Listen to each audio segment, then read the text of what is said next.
There is a noise you know intimately. It's the deafening roar of a slamming door, the frantic pounding rhythm of your own heart as you turn and run. It's the chaotic symphony of goodbye that has been the soundtrack to your entire life. You've built a fortress with the bricks of every hasty exit, every conversation cut short, every feeling you refused to feel. You believed the enemy was out there, in the expectations of others, in the weight of a promise, in the terrifying vulnerability of connection. So you ran. You ran to preserve yourself. You ran to stay safe. You ran until the only thing you could hear was the wind of your own escape. But now, you've stopped, and in this sudden, shocking stillness, you are met with a silence more terrifying than any conflict you ever fled. This isn't a peaceful quiet. This is an aggressive, all-consuming void. It's the sound of a movie projector after the film has snapped. Just a blinding white light and a relentless humming nothingness. This silence has a voice, and it's not screaming at you. It's whispering. It's asking you the one question you spent a lifetime outrunning: was it worth it? In this crushing quiet, every relationship you abandoned, every opportunity you sidestepped, every piece of your own heart you left behind on the battlefield, they all come back, not as memories but as ghosts, and they are staring you down, demanding an answer. This is the moment of reckoning. This is the silence that forces you to question everything you ran from. You spend your entire life constructing an identity around what you are not. You're not needy. You're not clingy. You're not a burden. This becomes the cornerstone of your pride, this relentless self-sufficiency that requires nothing from anyone. But in the silence, that identity begins to crumble, and what emerges in its place is not a new truth, but a very old, deeply buried feeling. It's a phantom limb, but not for a physical part of you. It's for a feeling, a felt sense of wholeness that you can barely remember. You have amputated your own need for connection for so long that the nerve endings have gone dead, but in this profound quiet, they begin to scream with a pain that is both agonizing and familiar. This is the ghost of what was supposed to be. It's the echo of a secure base you never had, the shadow of a safe harbor you never knew. Your entire adult life has been a frantic, masterful performance of not needing, of being an island, and you were so brilliant in the performance that you even convinced yourself. But the performance is over. The audience has gone home. The stage lights are off. And you are left alone in the dark with the raw, uncurated truth of your own humanity. And that humanity is wired for bonding. It is wired for mirroring. It is wired to see its own reflection in the eyes of another. You have been starving this fundamental part of your being, feeding it scraps of solitude and calling it a feast of independence. The silence makes the hunger undeniable. It's a deep cellular ache for a home you've never visited but somehow know you have lost. This phantom sense isn't a thought. It's a visceral, gut-wrenching knowing that the very strategy you employed to survive, the running, the distancing, the wall building, was the very thing ensuring you would never truly live. It was a life sentence of solitary confinement, handed down by your own terrified hand. Every time you felt the pull of intimacy, you mislabeled it as a threat. Every time you felt the warmth of love, you doused it with the cold water of reason and exit strategies. You were so busy monitoring the escape routes you never once sat down at the banquet. And now, the phantom feeling is the memory of the taste of that food, a taste you only experienced in fleeting, terrifying moments before you spit it out. It's the ghost of a possibility, and it haunts you with a more potent and painful reality than the stark, safe landscape you have inhabited. For decades, this felt sense is your soul's memory, and it will not be silenced forever. It waits in the quiet, and when the noise of your escape finally fades, it speaks with a clarity that shatters your entire world. It says, you were built for more than this. You were built for love. When you flee, you don't just leave a person or a situation behind. You leave a universe of unanswered questions hanging in the air, suspended in time. For years, you outran them. The frantic energy of finding the next distraction, the next project, the next reason to be unavailable was a force field against this haunting echo. But the silence you now inhabit acts as a perfect acoustic chamber, amplifying every single one of those questions until their collective hum is deafening. What if I had stayed? What was she really going to say before I walked out the door? What would it have felt like to be truly known by him?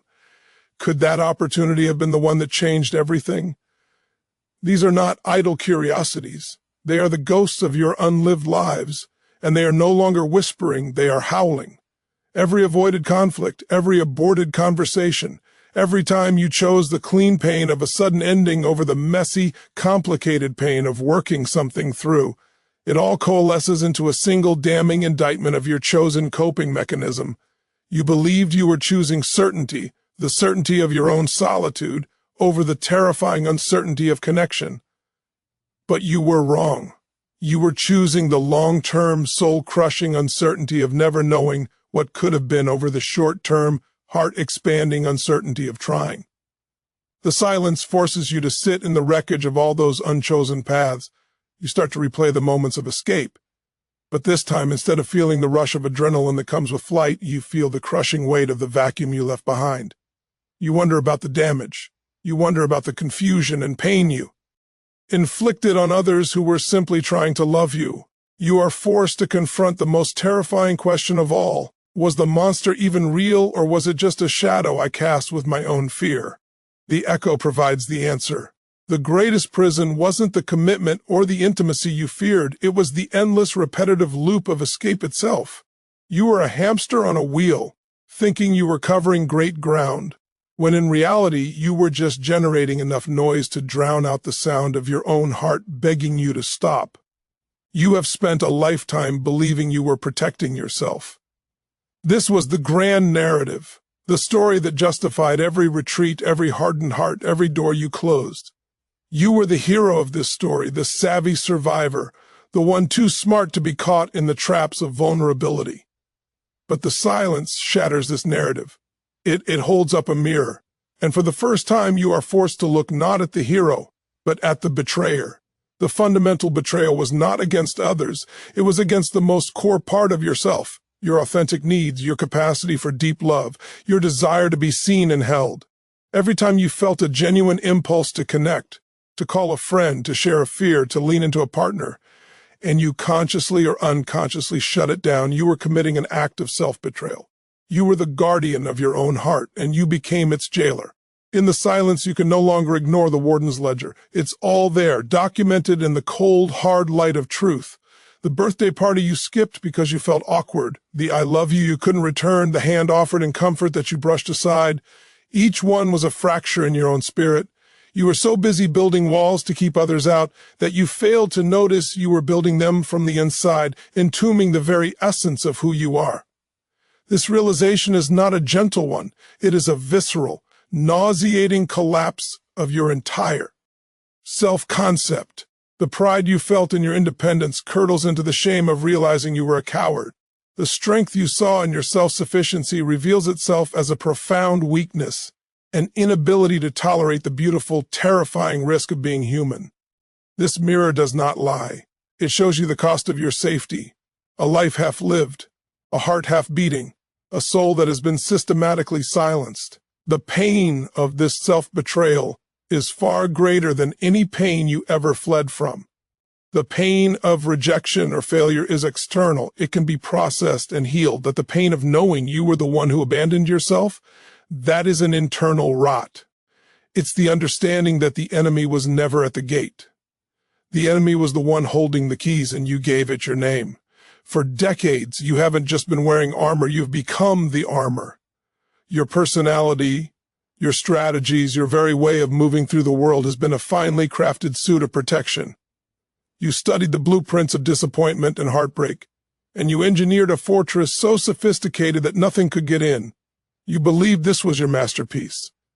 But the silence allows you to inspect your own architecture with a cold, dispassionate eye, and what you see chills you to the bone. The very design meant to protect you has become a cage that is slowly crushing you. The moat you dug to keep danger out has also kept you from ever leaving. The high walls that block the arrows of criticism also block the sunlight of warmth and affection. You are living in a structure designed for a war that ended long ago, a war that you now suspect may have only ever existed in your own mind.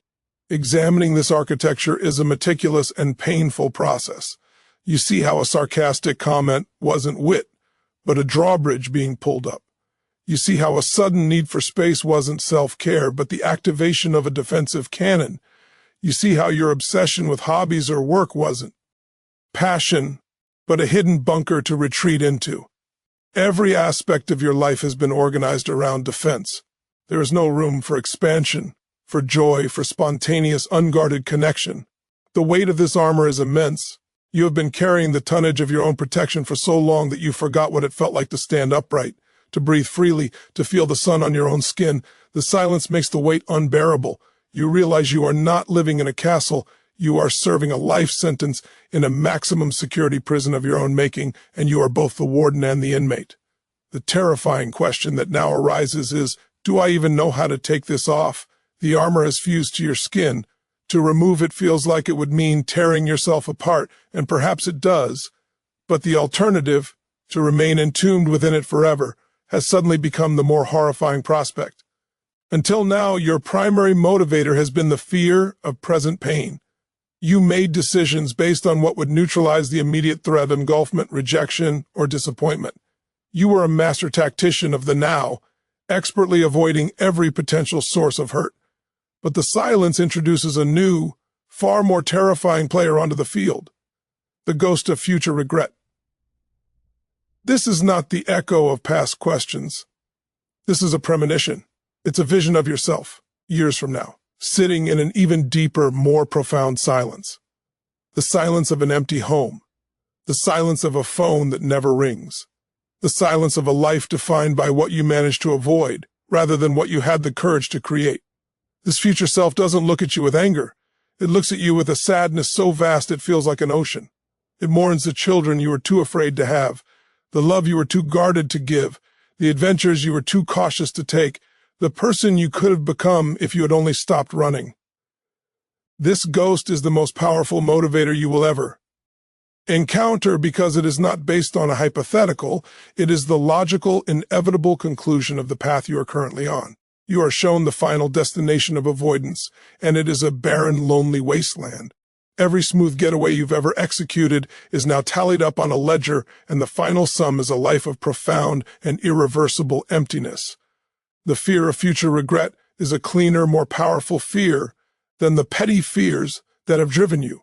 It cuts through the noise of what if I get hurt, with the devastating clarity of what if I end up with nothing and no one. This ghost forces you to shift your time frame. It forces you to stop asking, how can I feel safe today? And start asking, what must I risk today to ensure I feel fulfilled on my deathbed? The phantom of future regret is your wake-up call from a self-imposed coma. It is the final, desperate attempt of your soul to shake you from your slumber and force you to choose a different path before the portrait of that lonely, regretful future self is permanently painted. Deep within the avoidant heart, beneath the layers of fear and self-protection, lies a smoldering ember of a profound, often unacknowledged desire, the hunger to matter. This isn't about fame or grand achievements. It's about the visceral, human need to have left a dent on the world, to have affected another soul in a way that outlasts you.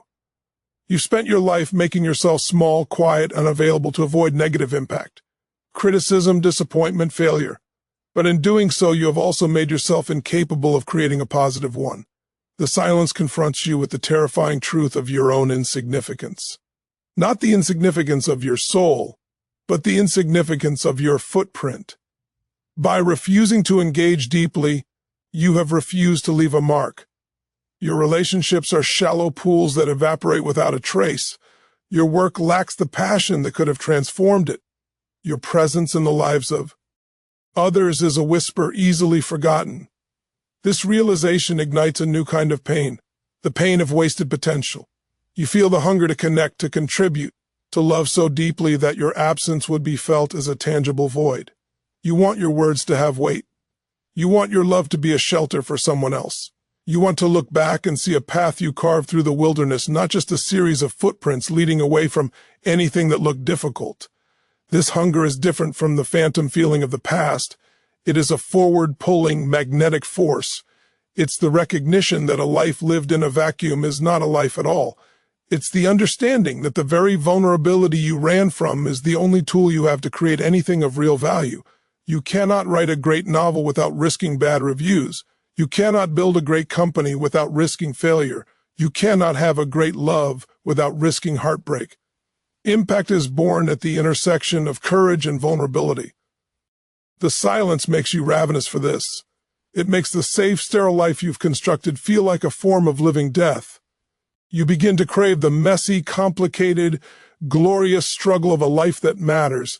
You start to understand that being safe is the greatest risk of all. The risk of arriving at the end of your days and realizing you never truly showed up for them. The journey of the avoidant is a story of fragmentation. To survive, you had to disown parts of yourself you deemed too dangerous, too needy, too vulnerable. You took the scared child within you and locked it in a basement, telling yourself it was for its own good. You took the passionate, loving, open-hearted romantic and put it in a straitjacket. You took the ambitious dreamer and silenced it with pragmatism. You have been a curator of a fragmented self, presenting only the safe pieces to the world, the intellectual, the independent, the competent. But the silenced parts did not die. They have been, living in the shadows of your psyche, waiting. The silence you now experience is not empty. It is populated by these exiles. They are no longer content to whisper. They are pounding on the doors of your consciousness, demanding to be let back in. The reclamation is not a gentle process of welcome. It is a violent, chaotic, and necessary reintegration. It feels like a civil war erupting inside you. The general who commanded you to retreat is now being challenged by the raw, untamed energy of the parts of you that want to charge forward. You must learn to sit with the needy child and tell it it's okay to want comfort. You must listen to the passionate heart and allow it to feel its immense capacity for love, even if that love is currently without an object. You must unleash the dreamer and tolerate the terrifying uncertainty of a future not built solely on risk aversion. This is the hardest work you will ever do. It means turning towards the very feelings you spent a lifetime fleeing. It means allowing the full spectrum of human emotion to move through you. The neediness, the jealousy, the rage, the ecstatic joy. Without judging it or running from it, you are learning for the first time to be a whole person. A person who is both strong and soft, independent and interdependent, a fortress and a sanctuary. This reclamation is the beginning of your true power, because a fragmented self is a weak self, constantly at war with its own components. An integrated self is a formidable force, with all its resources, its tenderness, its ferocity, and its wisdom finely aligned. For your entire life, your primary momentum has been away. Your energy, your genius, your focus has been channeled into the art of the exit. You are a virtuoso of withdrawal, but now you stand at a crossroads. The silence has shown you the barren destination of that path. The new challenge, the only one that matters now, is to learn how to generate momentum towards something. This is a fundamental rewiring of your entire nervous system and your soul's purpose. It is the shift from being an architect of escape routes to being a builder of foundations. This courage feels alien and clumsy. It's not the dramatic, adrenaline-fueled courage of a last-minute getaway. It's the slow, patient, often boring courage of laying one brick at a time. It's the courage to send a text to an old friend you ghosted. It's the courage to have the difficult conversation without one foot out the door. It's the courage to commit to a project, a person, or a path, knowing full well it might fail, it might hurt, it might disappoint. This is the courage of the builder. The builder understands that true safety doesn't come from having an exit strategy. It comes from having a solid home, a home with a foundation of self-trust, walls of integrity, and a roof of earned self-respect. This kind of building requires new tools. You must put down the sledgehammer of deactivation and pick up the trowel of consistency. You must trade the blueprints for bomb shelters for the plans of a welcoming house with an open door. Every time you choose to stay when every fiber of your old being screams to run, you are laying another brick. Every time you express a need, you are installing a window, letting light into the structure of your life. Every time you allow yourself to be truly seen, you are planting a garden where once there was only concrete. This is not about becoming a different person. It is about finally allowing the whole, authentic, courageous person you were always meant to be to step out from the shadows and claim the life that was waiting for you. The running is over. The building has begun. This silence, this terrifying void you now find yourself in, is not your enemy. It is the most important invitation you will ever receive.